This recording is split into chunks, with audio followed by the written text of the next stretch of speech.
Canal 9, Bio Bio Televisión, junto a Universidad Católica de la Santísima Concepción y Arzobispado de Concepción.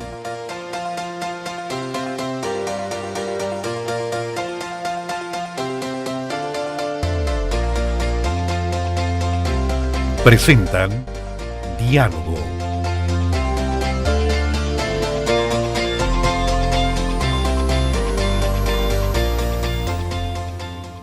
Aquí estamos nuevamente con los alumnos de Audiovisual y Multimedia de nuestra universidad, con el Arzobispado y por supuesto con el Canal 9 Bio Bio Regional, hablando de temas interesantes a esta hora de la noche.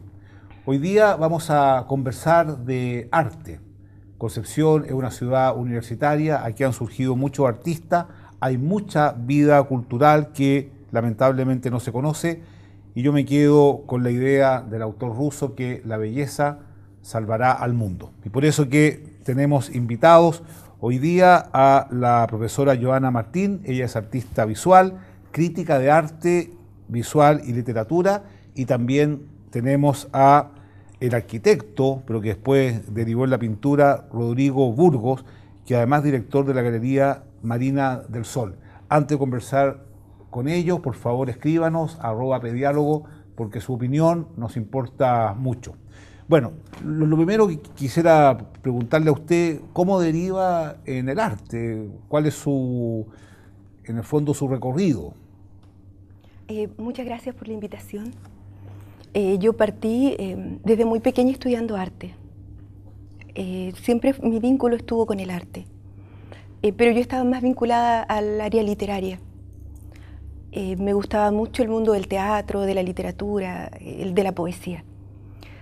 Pero por ese periodo conocí a un artista visual que quiso enseñarme a pintar. Él es Rafael Fuentealba Vilches. Es un pintor que pertenecía al grupo de Iván Contreras, de Albino Echeverría, eran muy amigos. Yo tenía en ese tiempo como 10 años. Y él me dijo: Joana, te veo mucho interés por el arte, ¿te gustaría que yo te enseñara a pintar? Y entonces comencé a pintar. Pero yo entré a la universidad, estuve desde entonces, desde ese periodo estudiando arte, pero yo entré a la universidad a estudiar una carrera vinculada con las matemáticas. ¿Ah, sí? Ya. Entré a estudiar ingeniería en ese periodo y me di cuenta que no era mi camino. Estuve un año ahí y decidí dejarlo para entrar a estudiar arte. Ya.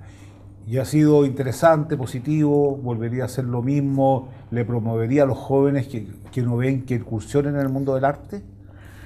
Ay, qué compleja pregunta, porque el mundo del arte en Chile es muy complejo. Las posibilidades de desarrollo son pocas y fundamentalmente uno tiene que como que inventar un sistema para poder funcionar. Yo en lo personal he derivado mi tema artístico, porque estudié licenciatura en arte, pero derivé mi tema artístico por varias líneas para poder desarrollar la profesión. Yeah. Entonces, claro, podría ser que uno se dedicara a estudiar arte, pero tendría que tener la mirada puesta en distintas líneas de desarrollo. Bueno, usted es arquitecto.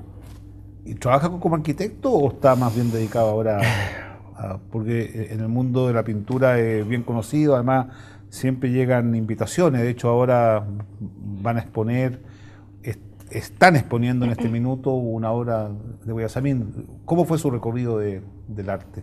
En primer término, agradecer la invitación. Yo entré, bueno, de pequeñito, por trabajo de mi papá, viajamos mucho y terminamos en Santiago, y en Santiago, cerca de nuestro departamento, había una escuela artística. Y yo iba a esa escuela como niñito a dibujar, a jugar. Y en ese momento me di cuenta de que esa libertad que tenía el desarrollo plástico fue crucial. Volvimos a Concepción. Terminé la enseñanza media y entré a estudiar arquitectura en la Universidad del Bio Bio. Una vez ahí, obviamente la arquitectura me di cuenta que la arquitectura maneja tiempos distintos al tiempo de escritura, como dije, Joana, o otro tipo de actividades, porque dependen en cierta medida de uno, pero de otro que lo construye, que lo ejecute. Hay tiempos de obra, de clima. Los permisos. Hay una serie de condiciones establecidas para que una obra de arquitectura se genere. a diferencia de la pintura, que depende única y exclusivamente del desarrollo que uno le quiera dar o imprimir. Aclarar, entre paréntesis, que yo pertenezco en primer término como director de la Galería Los Ocho, Sí. y además en segundo término como asesor cultural de Galería Marina. Efectivamente, en Galería Marina hoy día se está exponiendo 54 grabados originales de Oswaldo Guayasamín.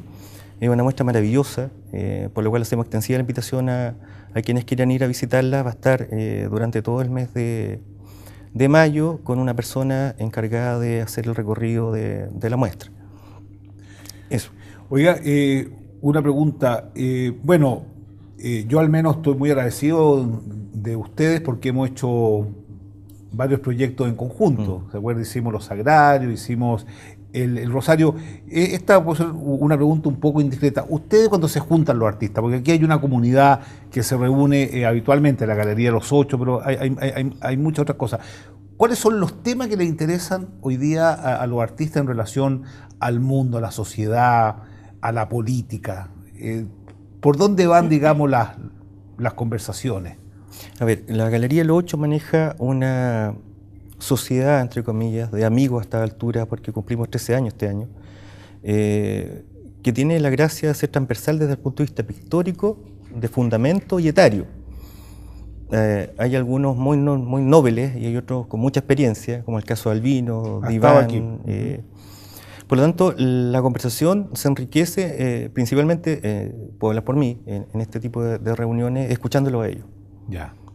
Hay un respeto hacia su oficio, a su trayectoria, a su patrimonio, que enriquece nuestras reuniones periódicas en la galería. De ahí surge también, de esas reuniones surgen nosotros las exposiciones, que son mes a mes, que le vamos dando nombre a cada exposición en función de temas atingentes que nos damos cuenta que están ocurriendo.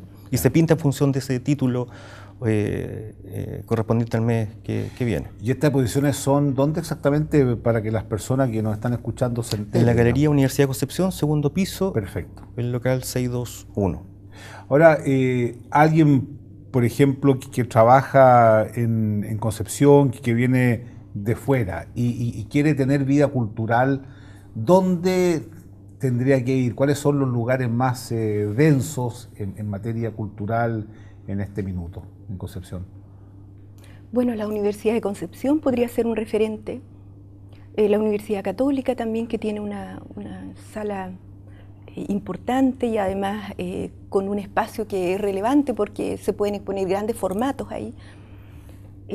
La Galería de los Ocho también, que tiene permanentemente exposiciones y que está abierta al público. Pero mi percepción personal de lo que se puede ofrecer como cultura en Concepción no es mucha. Ya. Yo tengo esa percepción como artista y también desde la mirada crítica que hago permanentemente del mundo artístico y del mundo cultural. Yo siento que el desarrollo que ha tenido la ciudad no ha permitido una evolución consistente en ese sentido. ¿Y los jóvenes están interesados en explorar arte haciendo una comparación que nos puede ayudar? Hubo hace algunos días una conferencia sobre Chesterton, el famoso escritor Gilbert, el famoso escritor. Vinieron tres personas de Estados Unidos, uno de ellos era irlandés, que se han dedicado la vida a Chesterton, y habían hartos jóvenes. Realmente me llamó positivamente la atención. Es que la escritura de Chesterton es una escritura muy sugerente, con el padre Brown como hilo conductor de gran parte de su obra, no toda, pero gran parte, pero tiene la gracia de generar una inteligencia escrita que es muy sugerente y no se encuentra cotidianamente en otro tipo de escritores. Personalmente a mí me gusta mucho él. Claro. Por lo tanto, conozco... ¿El arte suscita lo mismo? O sea, yo por ejemplo, si el día de mañana a ustedes organizamos, digamos, una conferencia sobre un pintor, ¿ustedes piensan que irían jóvenes? Yo creo que hay un problema más de fondo en esto. Estamos tratando de ver la posibilidad de organizarnos como entidades generadoras de cultura o de arte, para poder dar origen a una trama cultural dentro de la ciudad. Ya. Por hoy día tenemos una trama que nos orienta en función de nombre de calles, de intendencia. Armando con Semco logró colocar en algunas calles el toqui, empezar como a referenciar un poco la historia de nuestra ciudad, pero falta una trama cultural.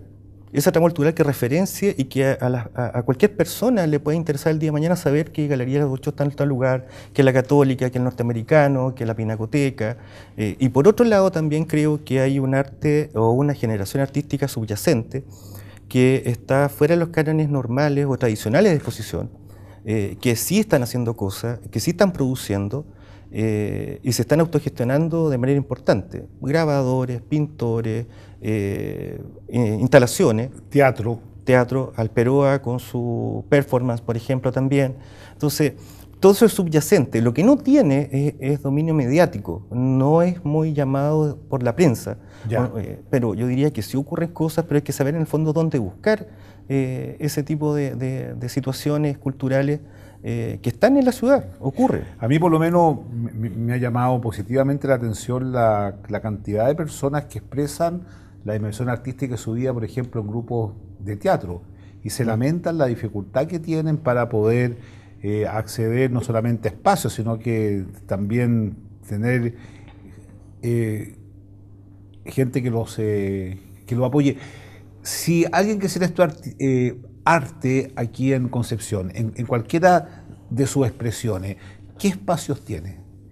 ¿Dónde podría alguien estudiar, por ejemplo, crítica literaria o estudiar literatura, música, pintura, teatro? ¿Cuáles son esos espacios en este minuto en Concepción? Entiendo que teatro no existe en Concepción, no hay ninguna universidad que lo esté impartiendo. Formalmente, porque hay talleres, pero no existe la carrera, entiendo yo, de teatro. De arte, la Universidad de Concepción me parece que es la única, creo que imparte la carrera de licenciatura en arte y pedagogía en arte, que ahora se está abriendo al tema de la gestión cultural. Claro, ese es un tema para reflexionar, porque desde la reforma universitaria de los años 80 han crecido las facultades de medicina, de odontología, de economía, de ingeniería, de derecho, y sin embargo las carreras vinculadas al arte, a las humanidades prácticamente no hay, a las humanidades en general.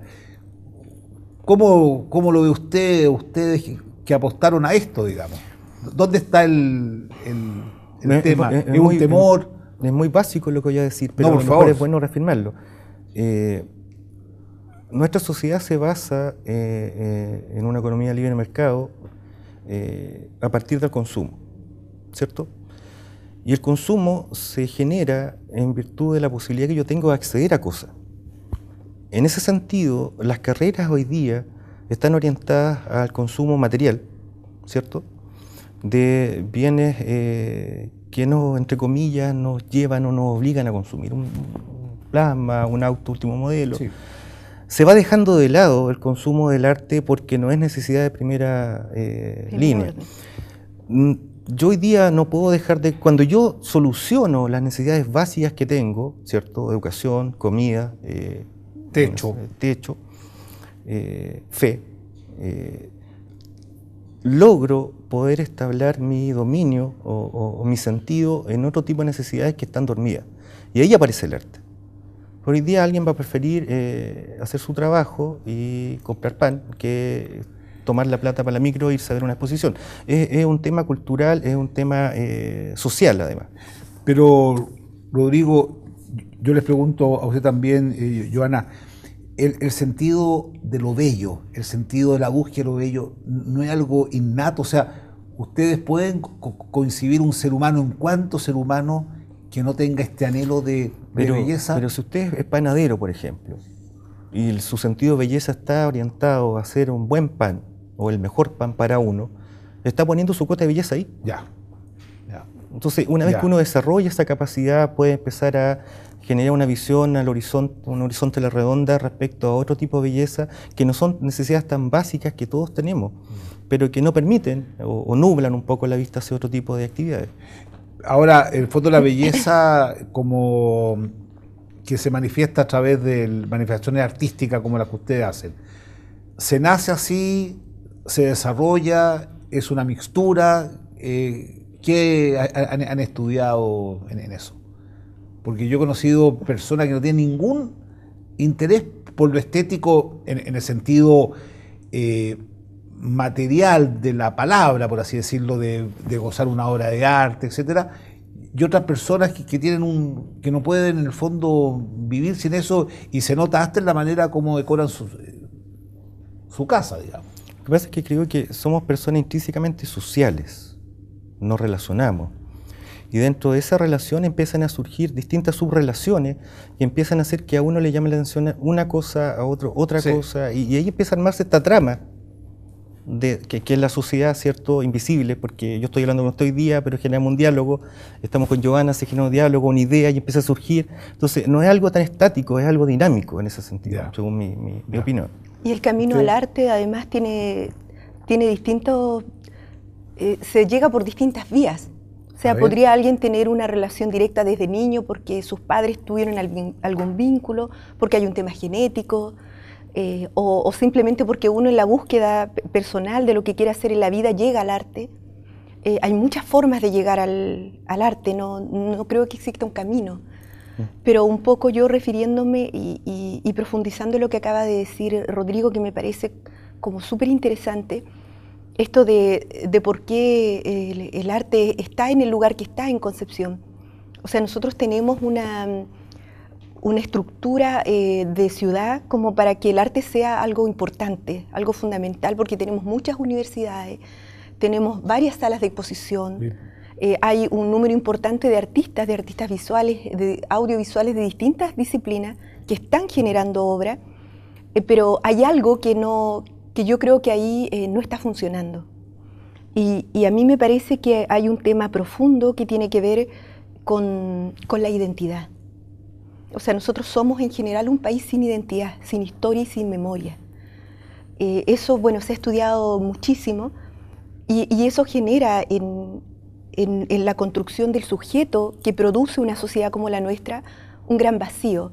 O sea, se genera un sujeto que es individualista, que es apático, que se va deshumanizando. Y eso a mí me parece... ¿Ese sujeto, cuáles son los intereses de esa persona? Como decía Rodrigo, hay un tema de consumo muy grande, yo creo que para la gente, para las personas es mucho más interesante comprarse un vehículo que comprarse una obra de arte, una pintura. O sea, por un lado, este sujeto que crea esta sociedad, porque el problema de la identidad es mucho más complejo que simplemente decir que no tenemos, que hay un vacío de la identidad. Es mucho más complejo que eso porque los teóricos plantean que la identidad va unida a la ética. Sí. Entonces ahí hay un tema delicado que es muy profundo. Entonces tanto el artista como creador está sumido en esa realidad de falta de identidad y eso genera también una falta de identidad para el que ve la obra, para el que la ve como que la quiere apreciar, pero también para el que la puede comprar y adquirir. Entonces el que adquiere la obra también no ha entendido el proceso porque el proceso decae en esta falta de identidad.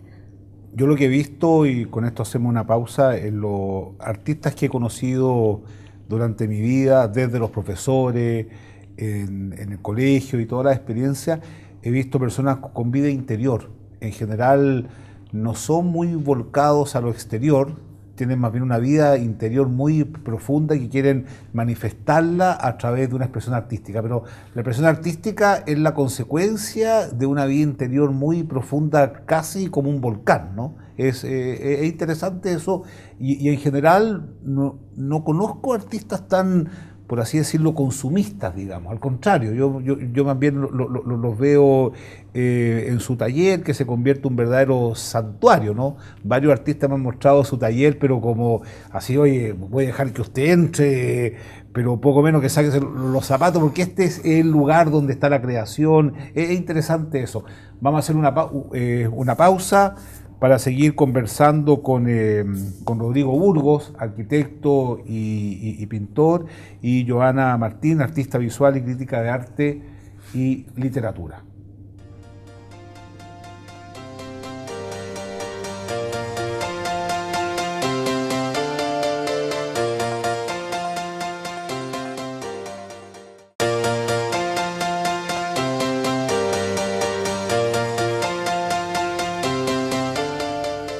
Aquí estamos nuevamente con los alumnos de audiovisual y multimedia de nuestra universidad, el Arzobispado, el Canal 9 de Biobío Regional, hablando sobre arte.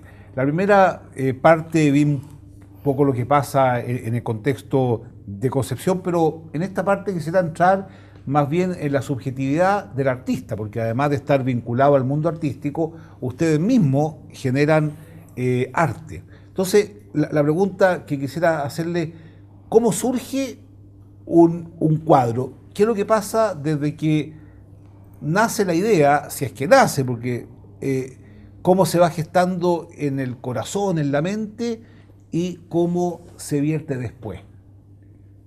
¿Cómo es la experiencia suya en la práctica? En el caso mío, yo trabajo pintura conceptual, vinculada más bien al abstracto, pero yo siempre parto del concepto, de la idea. ¿Pero qué significa pintura conceptual? Conceptual es partir de una idea, de un concepto armado. Y como yo estoy muy vinculada al tema de la literatura, de la letra, de hacer el análisis, me cuesta mucho separarme de eso para simplemente dejarme llevar por la obra. Entonces yo parto de una idea y pienso en los elementos que necesito para que la persona entienda, el que va a ver la obra entienda que esos son los elementos que hablan de lo que yo quiero decir. ¿Y cuáles son los conceptos que ha trabajado, por ejemplo? Por ejemplo, yo en mi última exposición me interesaba trabajar, yo no expuse acá, expuse en el extranjero, pero me interesaba hablar sobre una ciudad en particular de México. Entonces yo me planteaba qué era lo típico de ese lugar. Y pensé en el color y pensé en lo que caracterizaba ese lugar, que era la arqueología. Y el color que tenía que ver con ese lugar era el rojo. Entonces yo tomaba esos dos elementos y los hacía jugar en un espacio que era un trazado regulador entre una horizontal y una vertical. Y ahí iban surgiendo los conceptos, una vertical y una horizontal, porque el trazado regulador, primero que tuvo la ciudad de Mérida, que es la ciudad donde yo iba a exponer, estaba fundado en una especie de cuadrícula al estilo del tablero de ajedrez.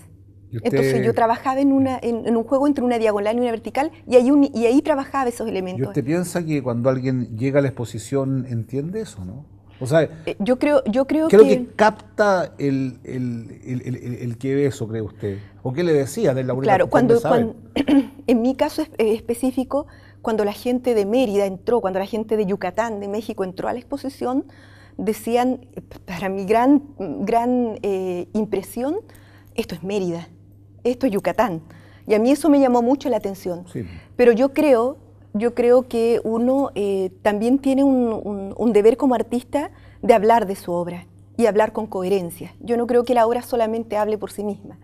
Y ese es un trabajo que yo creo que el artista debe hacer. Y en eso uno también comparte lo que hizo con el público. ¿Y usted cómo le surge pintar lo que pinta, digamos? Entre paréntesis, ¿usted pinta óleo, acrílico? Técnica mixta. ¿Óleo y acrílico? Mixta, óleo, acrílico, pastel, sí, lápiz. Lo que pasa es que la obra se va componiendo de distintos materiales en función de lo que a diferencia de lo que plantea Joana, yo genero un diálogo con la obra. A ver. Y empiezo a conversar con ella. Y ese espacio, para mí, por lo menos, es fundamental. En el entendido de que hay un concepto, una idea en el aire, y empieza a surgir en función de dos conceptos iniciales. Es un fondo muy, como el proceso sináptico, muy detonado, con formas irregulares. ¿Qué es lo que es eso? Por favor, explíquele. Es un fondo a la manera de una acuarela, donde la pintura se desliza de manera pura. Y ahí empiezan a mezclar colores y a aparecer formas en función del concepto que yo estoy hablando con la pintura, conversando internamente. Ocurre eso y genera otra trama. ¿Usted se enoja con la pintura? Sí, por supuesto. Sí, una conversación a veces es fuerte. Es dura, es fuerte, nos abrazamos. Nos peleamos. Lloramos.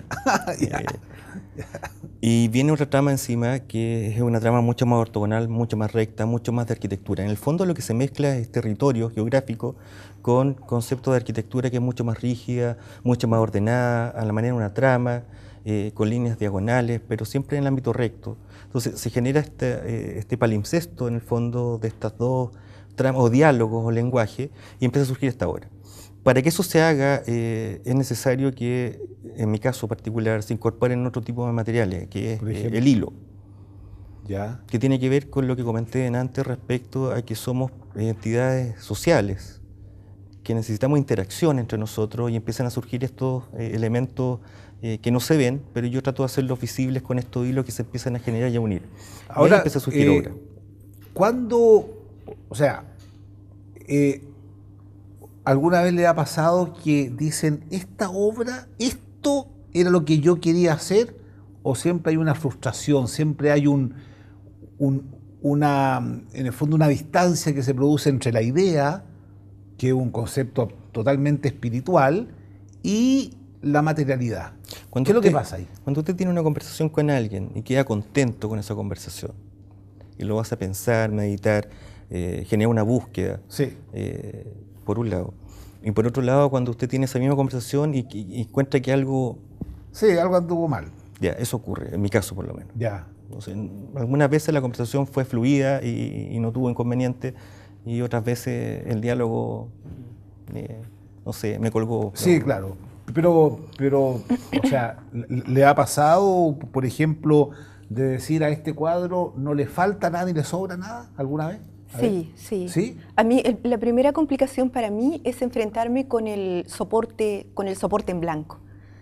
Para mí de ahí parte la problemática, porque ese solo acto, de los que se han hecho muchos tratados, ¿Sí? para mí ya es complejo. O Enfrentarme la tela en blanco al soporte, ya sea madera o tela. Se han escrito 50.000 páginas sobre el blanco. ¿Ah? Claro, sobre la nada. ¿Ah? Sobre la Está nada, buena. porque ahí no hay nada, Ya. es una superficie, es un espacio en donde uno va a construir algo que no está. Y Pero ese espacio además, pero lo tiene todo. claro, Pero no no tiene está nada, exacto, pero lo tiene todo. Entonces ahí se genera como una contradicción interna, a mí me pasa, y vencer ese espacio es como la primera complicación para mí. Yo vi un cuadro una vez, un cuadro grande de 1,50 por 1,50 en una gran sala de exposición, que era verde, nada más que verde.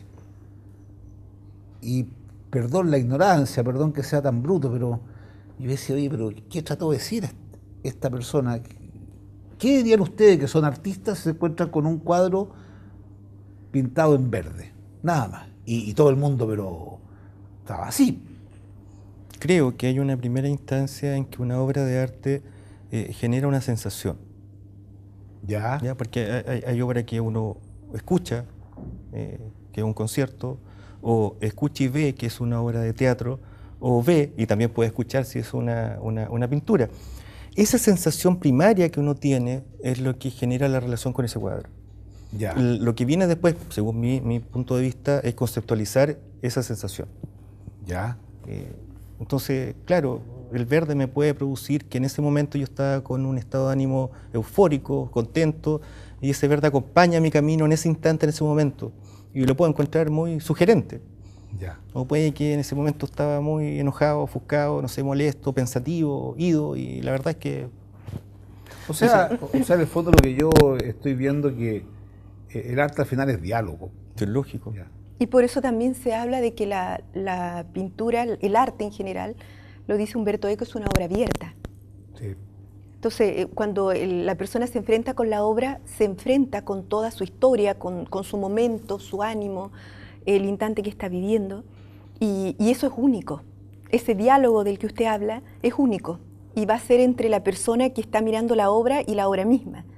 Eso es una cosa distinta a la que puede querer plantear el artista, que puede ser muy conceptual, podría aparecer una tela en blanco porque él no quería hablar de la nada, por ejemplo. Entonces, tiene también que ver con lo que el artista quiere expresar, que no tiene nada que ver con lo que el receptor va a sentir con la obra. O sea, eso son dos cosas también distintas. Ahora, o sea, siguiendo un poco en esta misma línea, ¿por qué hay algunos artistas que les va tan bien en el sentido que son tremendamente valorados, digamos, bueno, los conocemos todos, Picasso, etcétera, y otros que no llegan, digamos, a suscitar ese estupor en la gente. ¿A qué se debe eso? ¿A la inspiración, a la técnica, a las posibilidades que tuvo, de encontrarse con otras personas en el momento justo? O sea, ¿en qué está que un Picasso, un Van Gogh, que entre paréntesis terminó muy mal él, su obra la descubrieron mucho tiempo después, bueno, Klee, tantos, uno diga esto es extraordinario, y otro a uno una pintura no le diga nada? ¿En qué está? En el caso, o sea, ¿qué les pasa a ustedes frente a eso? Yo creo que hay artistas que tienen un peso de obra impresionante, como el caso Picasso, Dalí. Mata personalmente está a otro nivel, pero lo que pasa es que él además tiene conceptualizaciones de su obra escrita en libro. En una de las entrevistas que le hizo no me acuerdo si era el bajista o baterista de Quilea Payún, se llama Conversaciones con Mata, y él conceptualiza su obra completa. Entonces uno ve la obra de él, pero también tiene una referencia escrita a lo que él plantea. Entonces es un concepto, es un peso de obra completo que cierra. Es que eso hace cuando se puede hablar de la obra de esta manera. Sí, entonces en ese sentido, efectivamente, hay artistas que puede ocurrir que tuvo un accidente y nunca llegó a poder presentar su obra completa, y eso es azaroso, y puede ocurrir que logró pasar y su obra es... Hay un tema de azar dentro de todo esto, de destino, que es inmedible, que también tiene ese diálogo con la obra, si uno lo recluye a una escala menor. Entonces puede que el color justo quedó ahí porque tenía que quedar y... Ya, pero, o sea, ¿por qué Picasso pinta como Picasso? ¿Qué es lo que tiene él que otros no lo tendrían? ¿O usted cree que todos tienen algo? ¿O qué tendría Dalí? ¿O qué tendría, qué sé yo, Pizarro y tantos artistas que uno los ve y queda conmovido, por ejemplo? Bueno, el caso, a mí me gusta mucho el impresionismo. ¿A dónde está eso? ¿Dónde? Son preguntas difíciles, yo sé, pero... Sí, yo creo que viene, son hartos los factores, pero yo creo que tiene que ver con la vida que uno tuvo, por ejemplo, mi vínculo con la literatura tiene que ver con el vínculo que mi padre establecía con los libros cuando yo era niña. Entonces hay una historia también que a uno lo va llevando por cierto camino. Si tú vienes de una familia de músicos, lo más probable es que tú tengas un vínculo con la música, que es genético y que tiene que ver también con lo formativo, con la formación. Yo creo también que tiene que ver con que probablemente ellos se cuestionan constantemente y se genera una gran pregunta. Y esa gran pregunta la van resolviendo en la medida que van avanzando en su obra. Probablemente nunca la respondan, pero en ese proceso de respuesta o de búsqueda de respuesta van generando una obra, insisto, con un peso tal que conmueve a una mayor cantidad de personas, o que genera el hecho de que le guste a una mayor cantidad de personas. En el caso de Picasso, con esta búsqueda, esta pregunta constante, llegar al cubismo y esto dar vuelta la visión, la volumetría, que una cara puede tener dos visiones, es preguntarse constantemente.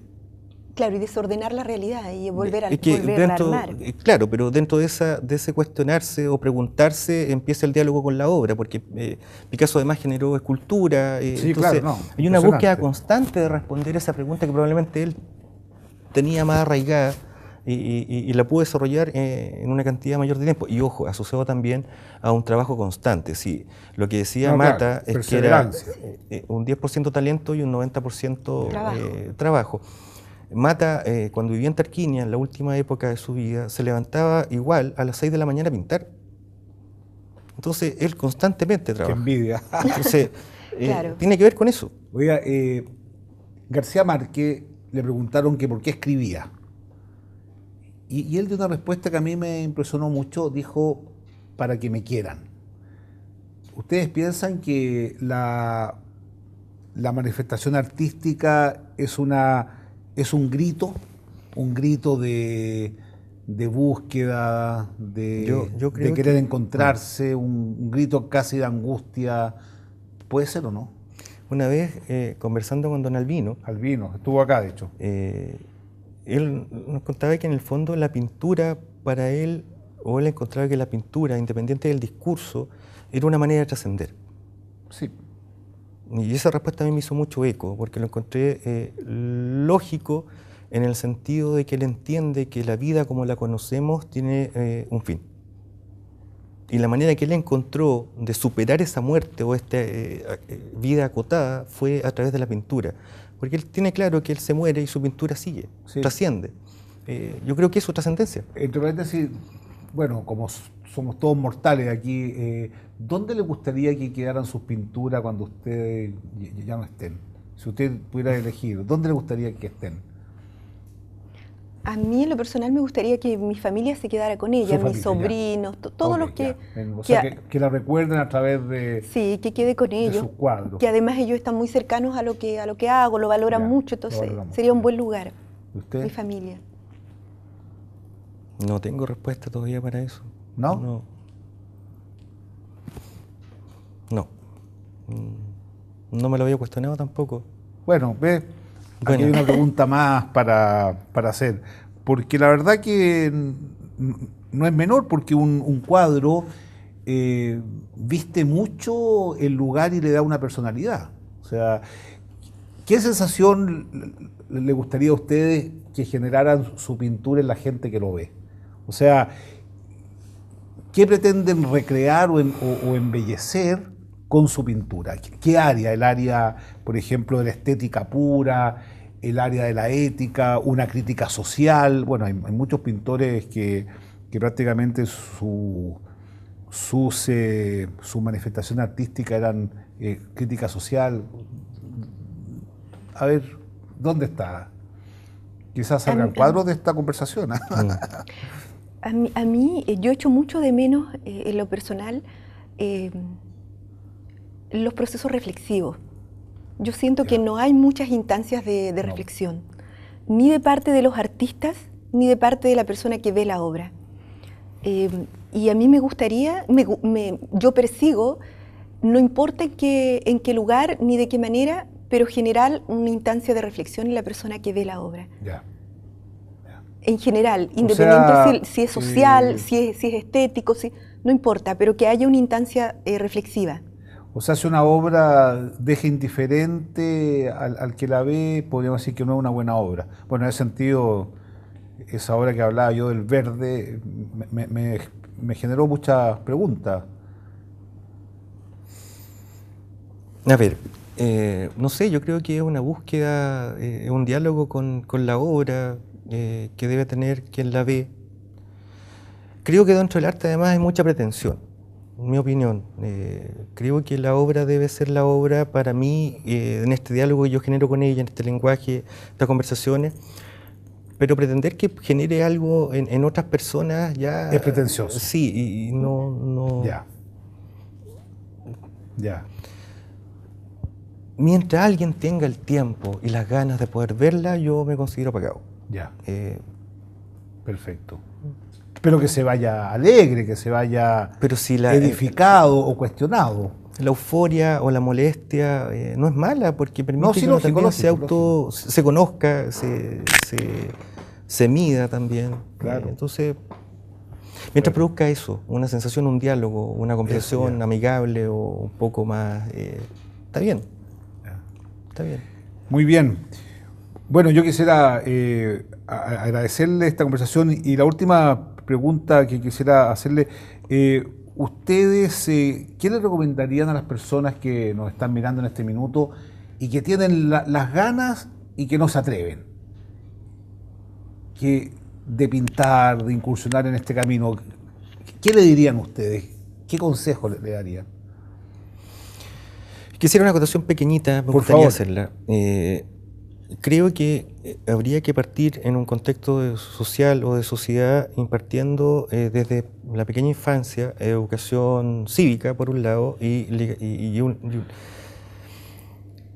enseñanza ligada al patrimonio. Y esto va a ir un poco más allá. ¿En qué sentido? En que si nosotros tuviéramos ese patrimonio arraigado dentro nuestro, yo le aseguro que las manifestaciones que hay en la UDEC o en otras partes no destruirían el patrimonio. Se generaría una inteligencia social de tal en tal sentido de que probablemente la marcha sería inteligente. estética. Estética, buscaría como esta telaraña que colocaron en el... Sí, buena. Usted Sí. se acuerda de eso, Muy buena. pero no se Dos. acuerda cuántas veces marcharon destruyendo, ¿cierto? Sí. Entonces, yo creo que No, eso lo encontré genial. entonces, cuando uno genera o pretende generar un cambio social, ¿cierto? Uno debe partir enseñando en la pequeña infancia lo que tenemos, porque esa misma persona en 20 años más o en 15 años más lo va a cuidar, porque forma parte de él. Ahí parte. Cuando nosotros logremos hacer ese cambio, vamos a poder empezar a pensar en otras cosas que yo creo que vienen asociadas a ese cambio social. Sí. Antes de eso, yo creo que hoy día... O sea, me parece muy interesante lo que usted dice, ¿ah? Educación cívica y educación estética, en definitiva, que van muy de la mano. ¿Ah? ¿Y usted? Antes nos quedan un minuto. Bueno, yo creo que lo que dice Rodrigo en alguna parte se cruza con esto de la identidad. No, cuando no cuidas lo que tienes, no, es porque tampoco has generado un vínculo con tu propia Eso es, identidad. claro. O sea, un lugar para usar, pero no para Claro. gozar estéticamente. Y es ya. tuyo, entonces lo cuidas porque es tuyo. Y bueno, eso da como para generar un diálogo mucho más amplio, pero tiene que ver con esto de no sentirnos parte de las cosas. Y eso también hace que no se cuiden, que no se valoren, y que la gente cuando se enfrenta al arte tampoco entienda ese diálogo abierto, que debiera decirle a él lo que libremente quisiera dialogar con la obra. Bien. Bueno, la verdad que este es un tema infinito y yo los animo a que tomen un papel, un lápiz y empiecen a crear. Es un don que todos tenemos, que podemos desarrollar y es una buena forma de embellecer al mundo. Vamos a entregarle un regalo. Bueno, el arte y la filosofía van muy de la mano. Esta es la revista de filosofía de nuestra universidad. Hay temas muy interesantes, buenos autores, así que yo se los entrego como regalo y manifestación del aprecio que hayan venido. Gracias. Bueno, y Muchísimas lo gracias. otro, felicitarlos y agradecerles su interés, su pasión por la cultura, por el arte, por la belleza. Creo que en Chile lo necesitamos mucho y prestan un gran servicio. Bueno, muchas gracias y escríbanos a @pediálogo. Canal 9, Bio Bio Televisión, junto a Universidad Católica de la Santísima Concepción y Arzobispado de Concepción.